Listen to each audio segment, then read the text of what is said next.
நண்பர்களுக்கு வணக்கம். நான் எட்டி எப்ப சோழன். இந்த வீடியோவில் என்னவெல்லாம் பார்க்க போறோம் தெரியுமா?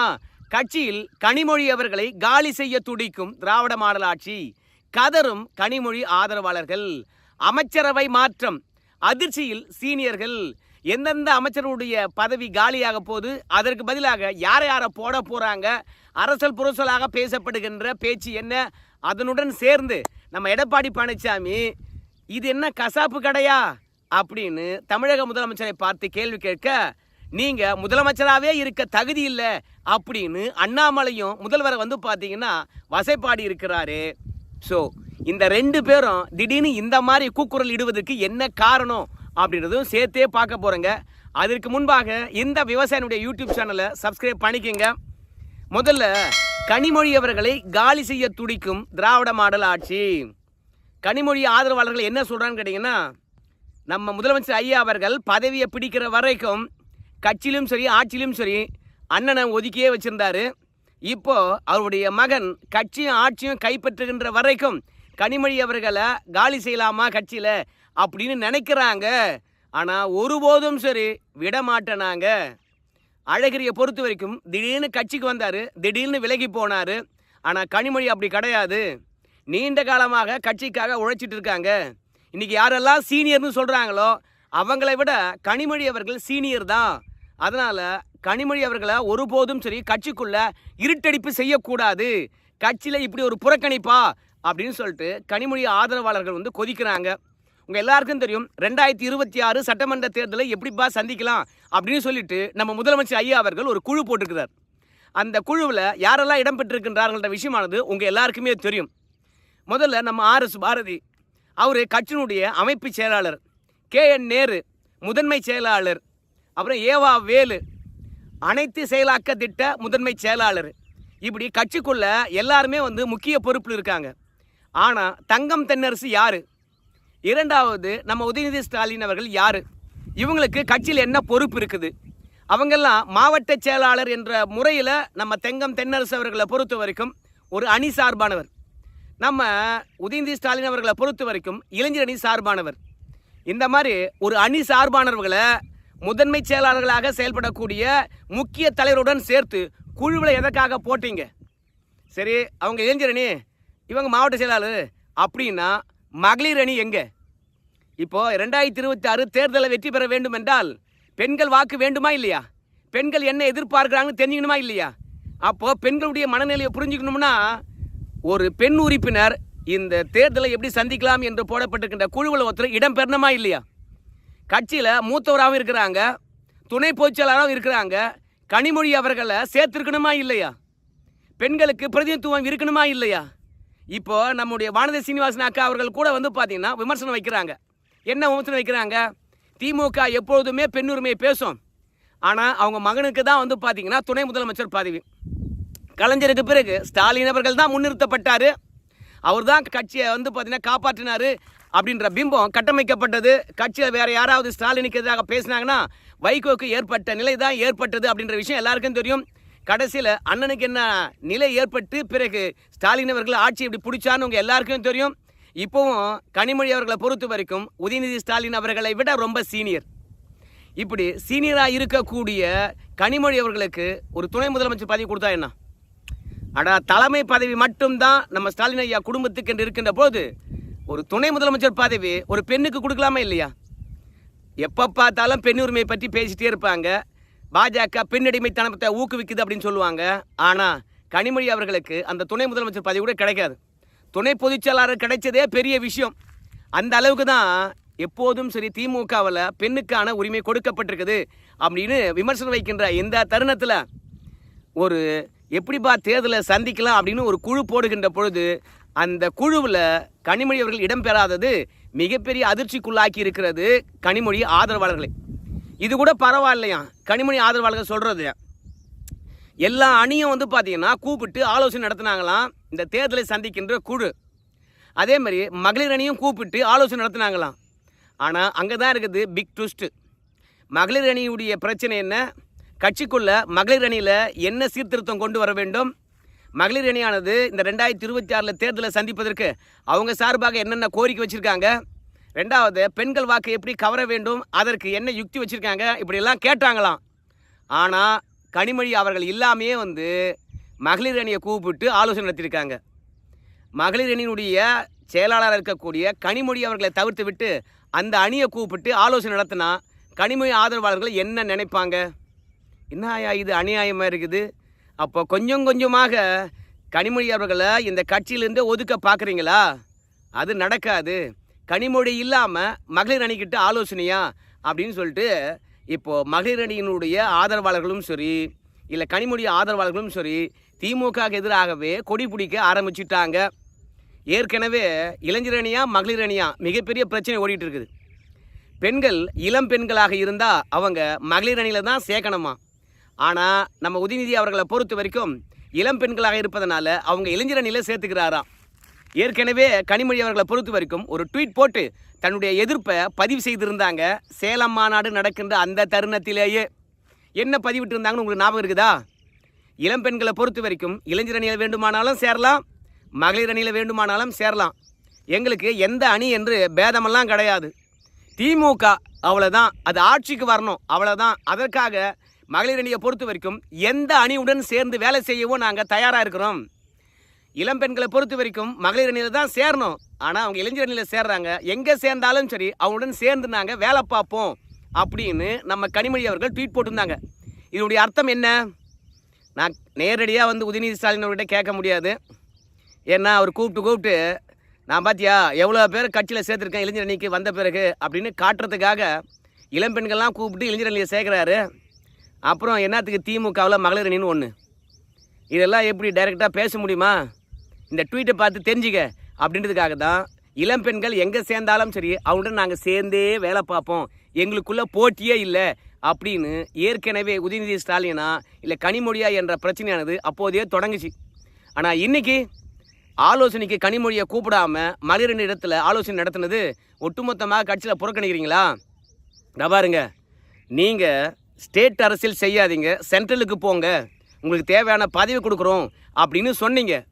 நாங்கள் ஸ்டேட் அரசியலுக்கு வரல. அதே மாதிரி சட்டப்பேரவை தேர்தலில் நிற்க போகிறதில்ல. அதற்காக கட்சிக்குள்ளேயே நாங்கள் இருக்கக்கூடாது, கட்சியில் எடுக்கப்படுகின்ற முடிவு எங்களுக்கு தெரியக்கூடாது, கட்சியில் செய்யப்படுகின்ற சீர்திருத்தம் எங்களை கேட்டு சீர்திருத்தம் பண்ணக்கூடாது அப்படின்னு நினச்சா எப்படி அப்படின்னு சொல்லிட்டு கனிமொழி ஆதரவாளர்கள் இப்போது கடுப்பாக்கி போயிருக்காங்க. அதனால தான் கட்சியிலிருந்து கனிமொழி அவர்களை காலி செய்வதற்காக திராவிட மாடல் ஆட்சியானது திட்டம் போடுதோ அப்படின்ற எண்ணம் அவங்களுக்கு இருக்குது. அதுக்கு அடுத்தது சீனியர்கள் அதிர்ச்சியில் இருக்கிறாங்க. குறிப்பாக நம்ம துரைமுருகன் அவர்களே அதிர்ச்சியில் இருக்கிறார் என்ற விஷயமானது உங்கள் எல்லாருக்கும் தெரியும். எனக்கு துணை முதலமைச்சர் பதவி கொடுத்தா வேணான்னா நான் சொல்லுவேன் அப்படின்னு சொல்லிட்டு போயிட்டார். ஆனால் அது பெரிய சர்ச்சையாச்சு. ஆனால் இது வரைக்கும் திமுக துரைமுருகனுக்கு எதிராக என்ன நடவடிக்கை எடுத்தாங்கன்னு தெரியல. ஆனால் துரைமுருகனை பொறுத்த வரைக்கும் சைலண்ட்டாக இருக்கிறாரு. நான் சொன்ன கருத்தை தலைமை ஏற்றுக்கிச்சா இல்லையா, இல்லை நான் தமாசுக்கு தான் சொன்னேனா அப்படின்ற விஷயத்தை தெளிவுபடுத்தவே இல்லை. ஆனால் திமுக தலைமையை பொறுத்த வரைக்கும் எப்பா 2026 தேர்தலை சந்திக்கணும்பா, எந்தெந்த சாதிகளுக்கு முக்கியத்துவம் இல்லையோ அந்த சாதிகளுக்கெல்லாம் பார்த்திங்கன்னா நம்ம முக்கியத்துவம் கொடுப்போம்பா. இரண்டாவது எந்தெந்த மாவட்டத்துக்கெல்லாம் பிரதிநிதித்துவம் கொடுக்கணுமோ அந்த மாவட்டத்துக்கெல்லாம் பார்த்திங்கன்னா பிரதிநிதித்துவம் கொடுப்போம்பா. அதனால் அமைச்சரவையை மாற்றி அமைக்க போகிறேன். குறிப்பாக 3 சீனியர்களை எடுத்துகிட்டு 3 ஜூனியர்களை போட போகிறாங்களாம். அது நம்ம உதயநிதி ஸ்டாலின் அவர்களுடைய டீமா. அதனால் துரைமுருகன் அவர்களை பொறுத்த வரைக்கும் தனக்கு துணை முதலமைச்சர் பதவி வேண்டும் என்பதை அறிவித்திருக்கிறாரு. அதிலே முதலமைச்சர்கிட்ட தெளிவாகவே பேசியிருக்கின்றாராம்.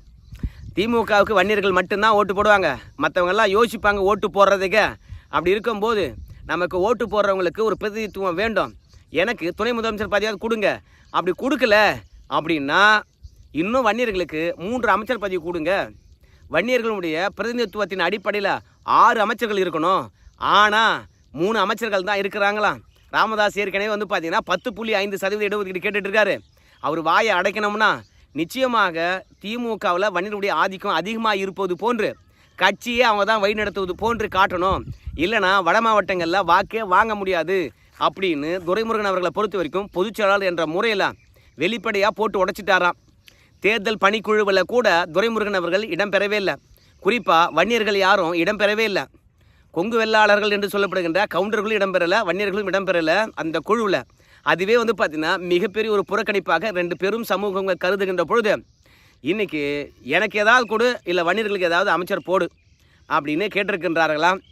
ஆனால் நம்ம முதலமைச்சரை பொறுத்த வரைக்கும் ஆகஸ்ட் 22க்குள்ளாக உதயநிதி ஸ்டாலின் அவர்களுக்கு வந்து துணை முதலமைச்சர் பதவி, அதை தாண்டி 3 சீனியர்களை அமைச்சர் பதவி எடுத்துட்டு ஜூனியர்களை போடுறது. இப்போதைக்கு 3 சீனியர்களை கூப்பிட்டு முதல்வர் அவர்கள் ஆலோசனை நடத்திட்டு இருக்காராம். நீங்கள் கட்சிக்குள்ளே இருப்பீங்க, உங்களுக்கான பிரதிநிதித்துவம் இருக்கும். ஆனால் கட்சியினுடைய அடுத்த கட்ட வளர்ச்சிக்கு நீங்கள் எந்த அளவுக்கு உதவி போகிறீங்க அப்படின்றத இந்த அமைச்சர் பதவி விட்டு கொடுப்பதுலேருந்து தான் நான் தெரிஞ்சுக்க போகிறேன். நான் இருப்பேன், நீ இருப்ப, எல்லாம் இருப்போம். ஆனால் ஆட்சி இருக்கணும், அதுக்கு நீங்கள் தியாகம் பண்ணணும் அப்படின்னு பேச்சுவார்த்தையானது ஓடிட்டு இருக்குது தான் சீனியர்கிட்ட.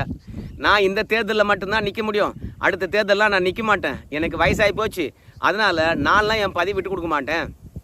எனக்கு அடுத்த முறை தேர்தலில் வாய்ப்பு கொடுப்பீங்கன்னு ஒன்றா சொல்லுங்கள், அடுத்த முறை அமைச்சராகிறேங்க அப்படின்னு சொல்லுங்கள், ஆனால் நான் பதவி விட்டு கொடுக்குறேன் அப்படின்னு சீனியர்கள் நினைக்கிறாங்களாம். எங்களுக்கு இந்த முறையோடு வந்து பார்த்திங்கன்னா எல்லாமே முடிஞ்சிட போகுது, நாங்கள் இப்போ விட்டு கொடுத்துட்டா எப்படி, அதனால் விட்டு கொடுக்க மாட்டோம் அப்படின்னு சீனியர்கள் அடம் பிடிக்கிறாங்களாம். ஆனால் ஜூனியர்களை பொறுத்த வரைக்கும் உதயநிதி ஸ்டாலின் அவர்கள்கிட்ட நெருக்கடி கொடுக்குறாங்களாம்.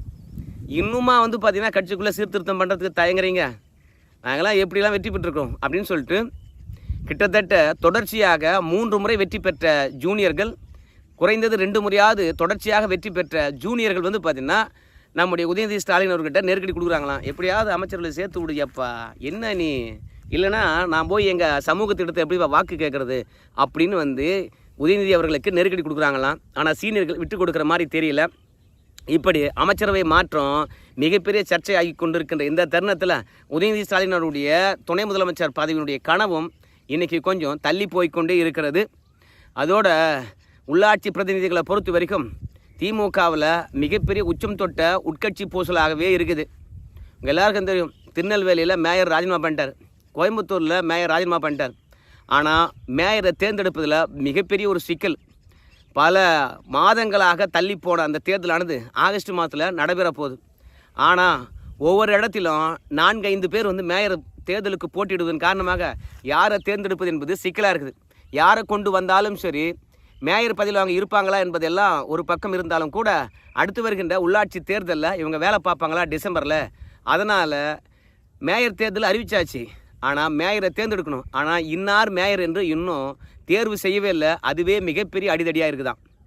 அதுவும் இல்லாமல் காஞ்சிபுரம் எப்போதும் திமுகவுடைய கோட்டைன்னு சொல்லுவாங்க, அந்த மேயருக்கும் நாளைக்கு நம்பிக்கையில்லா தீர்மானம் கொண்டு வந்து பெரிய சிக்கலை உண்டாக்க போகிறாங்க.